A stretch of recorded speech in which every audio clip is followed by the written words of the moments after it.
and be awful tough to come up with Ben Franklin and Madison and those guys that our focus was more on the Montana Constitution.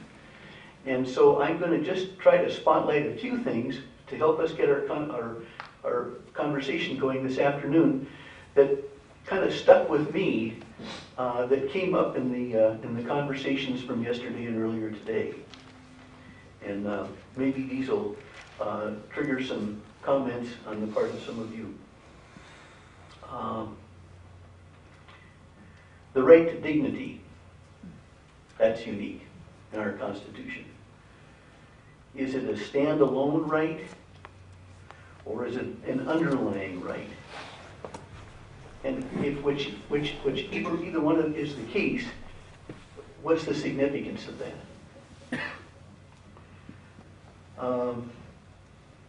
Gosh, I found this really fascinating from Justice Nelson from last night.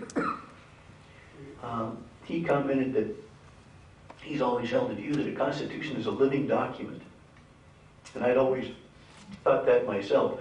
I remember there's a wonderful quotation from Jefferson about how you might as well expect a man to wear the coat of a boy as to expect the same interpretation of a document to go on without change forever, which would be an argument for the living document concept. And you'd think your common sense would lead you in that direction. And yet when a few years ago when I was at the University of Missoula, I heard Justice Scalia come and give a talk on the originalist interpretation of the Constitution, and it was powerful. It was persuasive. And I walked out of there thinking, really, that's a valid way of looking at this thing. Well, Justice Nelson, you may remember last night, said, well, he believes in the living document concept. He can kind of understand a more plain language approach to the Constitution, too, because we have the transcript, at least as far as our state's Constitution is concerned, of what those people actually said. And so we can be pretty literal in our interpretation of it if we choose to be, and perhaps that's what we should be. That's how we should interpret it. So you may have other comments you'd like to make about that. I think that might mean that you could hold a different standard in terms of your interpretation of the state constitution than perhaps you would the U.S. Constitution, and approach to it. And the Supreme Court justices and other justices might hold a different view of how to approach the two constitutions.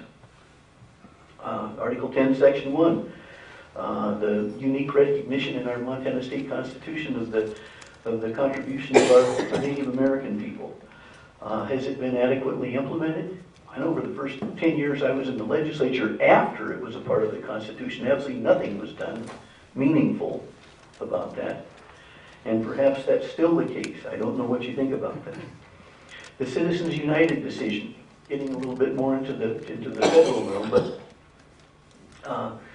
the comment's been made here that perhaps we have too much money influencing politics, but perhaps we have too much politics that can be influenced by money. Isn't that an interesting concept? I mean, if government didn't do anything, nobody would be trying to buy influence with it. So you could probably argue from a libertarian point of view, if you want to eliminate the influence of money in politics, just eliminate government. Well, then where's the breakoff point? I mean, I'm one of those who think that the Citizens United decision was a horrible decision. That's my personal view. But you could probably argue, well, if government didn't do so many things that made it possible for the corporations to try to buy influence with it, then maybe we wouldn't have that problem. Maybe that's something you want to discuss some more. And the clean and healthful guarantee was suggested, has led to litigation, and it's been ruinous to our economy. Well, I doubt there are very many people in here who would agree with that. But I think one of the panelists asserted that in 1950 or something we were 10th in the nation in terms of an expanding economy, and now we're one of the most struggling economies in the country. Does that have anything to do with our clean and healthful environment provision in our state constitution? I don't know. But that's what he asserted, and I don't think anybody attempted to directly refute that. Should local governments have the power to tax? Remember the panel this morning that said, well, We need to get rid of the Dillon rule, and we need to make it possible for local governments to do more things. But inherent in government doing anything is it has to have the money to do it. So you know that the people would all wave to you enthusiastically if you were a legislator with all their fingers. If you came home and you said, I voted to give the legislature the power to let the city of whatever it is impose a sales tax on you. But people don't like that idea. They don't want to give another level of government the power to tax. And you've probably heard the same thing I have about that, which is if you go to Seattle and you combine the local sales tax with the state sales tax, it's something like 9%. So you think, well, gee, do we want to let that happen in Montana? Is it important enough for us to try to make sure that the city of Great Falls or the county of Choteau or whatever can have important governmental authority on the local level to keep government as close as possible to the people if that's just going to be another layer of taxation? And you can understand the people's skepticism about this. And I know I voted for local option taxes in the legislature when I was here. In fact, I'm not sure I've ever admitted this publicly, but there was a bill that I was behind that I didn't sponsor. And the person who sponsored it, I probably shouldn't tell you her name, but her initials were Representative Jeanette McKee. And she sponsored the bill that was really more my bill than hers, and it made possible local option sales taxes for resort communities, which helped my hometown of Whitefish enormously. And but the legislators voted for that bill written about as narrowly as possible so it could just apply to resort communities. And the argument that we used was that we had people coming from out of the country into those resort communities that the people in the local communities couldn't pay for providing the services for without a local option sales tax. Well, would the people say, gee, tourists impact larger communities, maybe that same power to impose a local tax ought to apply to in larger communities, and perhaps it should. But maybe that's something we would want to discuss a little bit more here. And finally, golly, this panel that just met here this afternoon made me think that perhaps I'm not on the same wavelength with a whole lot of people anymore. You know, you sometimes wonder if the so-called 99%ers don't have more in common with the Tea Party people than even realize.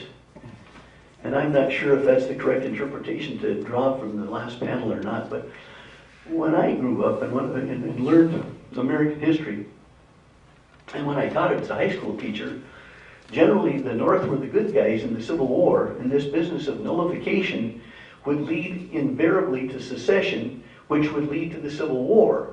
So if you wanted to mediate your problems, you didn't nullify them on the state level, you went through the court system. And you didn't always like the systems that came out of the courts. Dred Scott decision was importantly what triggered the Civil War.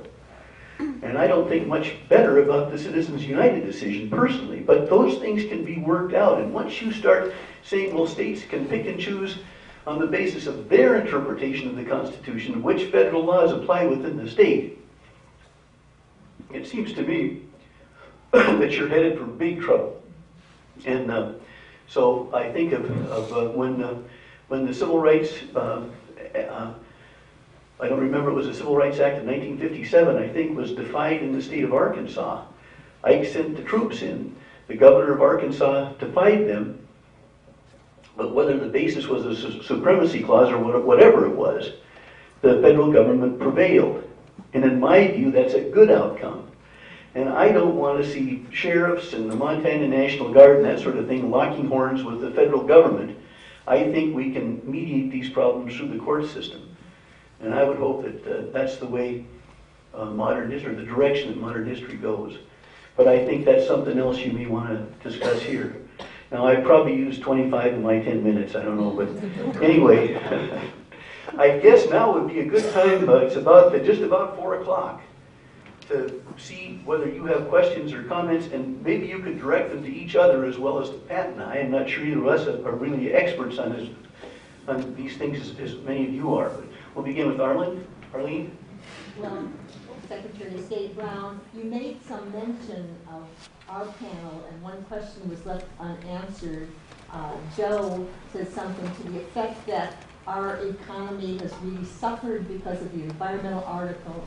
Jobs have been gone down, and I just had two comments relating to that. Number one, Montana is one of only 2 states, I think, that is running in the black rather than in the red. Is that attributed to the Constitution? I don't think so. I don't think that that issue about the job market. For example, I'd like to ask Joe, I don't know if he's still here. Are you still here, Joe? Oh, poor Joe's not here to answer. Too bad. What I wanted to ask him was, Gary, Indiana, terrible, terrible job loss.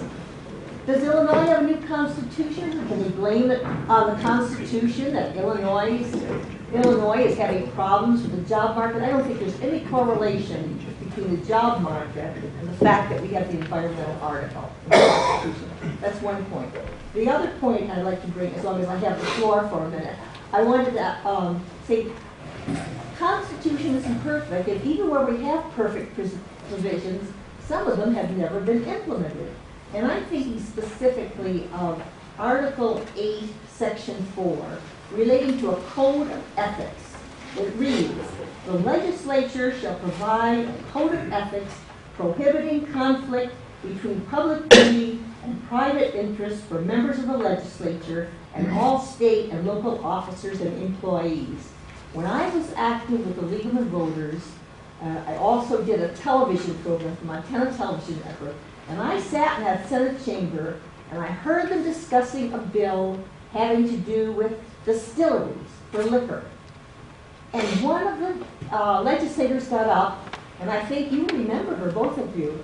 She was Tony Rizal, Senator Republican Tony Rizal. And she said, I cannot vote on this issue because of the code of ethics that she felt. She said, I have a few shares of stock in that distillery. I recused myself, I'm not going to vote. But that bill was introduced by the guy who owned the distillery. Now, what kind of a code of ethics? He introduced the bill, carried it. Okay. So I think over the years, we often see no code of ethics. So it's one of the provisions, it's never been implemented. Arlene, with regard to how much of a culprit the Constitution is in the Montana economy since it was extended. Montana, only World War II did Montana cut more timber than in the 1980s and again in the early 2000s. The mines in Butte now hire 300 miners. In the heyday of Butte, they hired 15,000 miners. Productivity is now in allowing the same amount of mineral wealth to be extracted in Butte as it was extracted when we had 15,000 miners. That have nothing to do with the Constitution. Nothing. Zero. And one can go through most of, in my opinion, the economies of Montana and find that they're cyclical for reasons. And one could go on about it, but one of the economies in Montana is the economy of conservation. It's hunting, and fishing, and tourism, and it relies greatly on those words. That economy relies and prospers greatly on the words in our Constitution about healthful and clean. I would just say real quickly, does this thing work? Yeah. That, in response to your comment on the code of ethics, that